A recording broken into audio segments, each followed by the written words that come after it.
The question is, Neeraj Gupta started a company, Yo-Yo Limited, with 10 employees to assemble economical computers for the Indian rural market.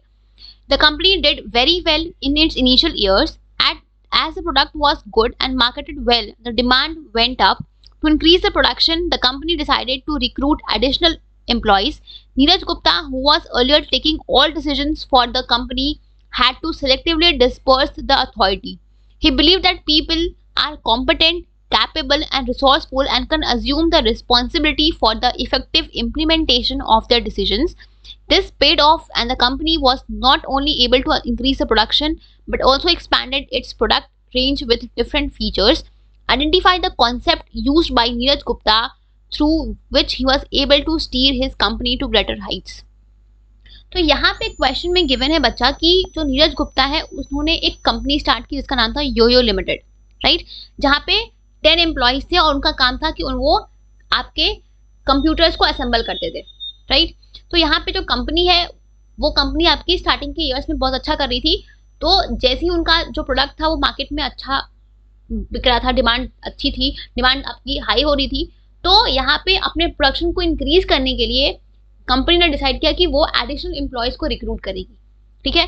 तो पहले क्या था कि जो नीरज गुप्ता थे वो सारे डिसीजंस को खुद लेते थे, बट जैसे ही उनके कंपनी में उनके प्रोडक्ट की डिमांड बढ़ी, उनको अपना प्रोडक्शन को इंक्रीज करना पड़ा, तो उन्होंने क्या किया, अपने डिसीजन मेकिंग अथॉरिटी को सिलेक्टिवली डिस्पर्स कर दिया आपके सबऑर्डिनेट्स के बीच में, राइट। यहाँ पे आप देखो, Neeraj Gupta who was earlier taking all decisions for the company had to selectively disperse his authority, ठीक है।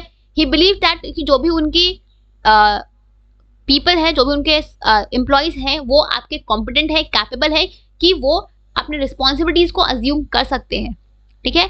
और उन्होंने जब उन्होंने ये स्टेप लिया तो इससे कंपनी को बेनिफिट भी मिला, कंपनी का प्रोडक्शन भी इंक्रीज हुआ, प्लस उनका जो प्रोडक्ट रेंज है वो भी और आपका एक्सपैंड हुआ। तो यहाँ पे कौन से कॉन्सेप्ट ने नीरज गुप्ता को हेल्प किया अपनी कंपनी को उस ऊंचाई तक ले जाने में? तो यहाँ पे जिस कॉन्सेप्ट की बात की जा रही है, जिस कॉन्सेप्ट को नीरज गुप्ता ने यूज किया है, वो है आपका डिसेंट्रलाइजेशन का। बिकॉज अगर आप ये वाली लाइन देखो कि नीरज गुप्ता ने अपने अथॉरिटी को सिलेक्टिवली डिस्पर्स किया था, तो वे आपका होता है इन केस ऑफ डिसेंट्रलाइजेशन, ठीक है। डिसेंट्रलाइजेशन एक ऐसा आपका प्रोसेस है जहां पे हम अपनी डिसीजन मेकिंग अथॉरिटी को through out the levels of management या फिर थ्रू आउट द डिपार्टमेंट्स हम आपका डिस्पर्स करते हैं या शेयर करते हैं, राइट। डिसेंट्रलाइजेशन में हम अपने डिसीजन मेकिंग अथॉरिटी को लोअर लेवल तक डिस्पर्स करते हैं या फिर शेयर करते हैं, राइट।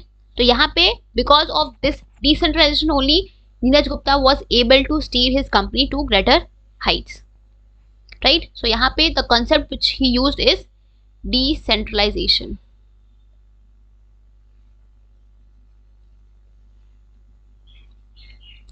Just a second, रुक जाओ, let me write it. तो यहाँ पे उन्होंने जो concept use किया था वो था आपका decentralization का,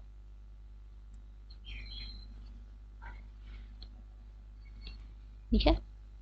It is a process. Wait, just a second.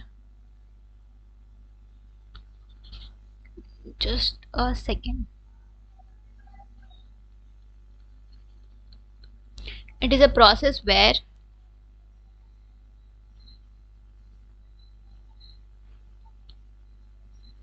decision making authority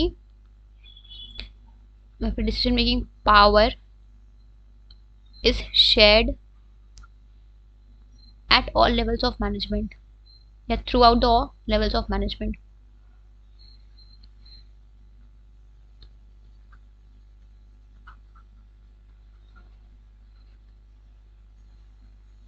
Throughout the levels of management, right? ये होता है आपका डिसेंट्रलाइजेशन, बिकॉज जो आपका डिसेंट्रलाइजेशन है ये आपके ग्रोथ को फैसिलिटेट करता है, ठीक है।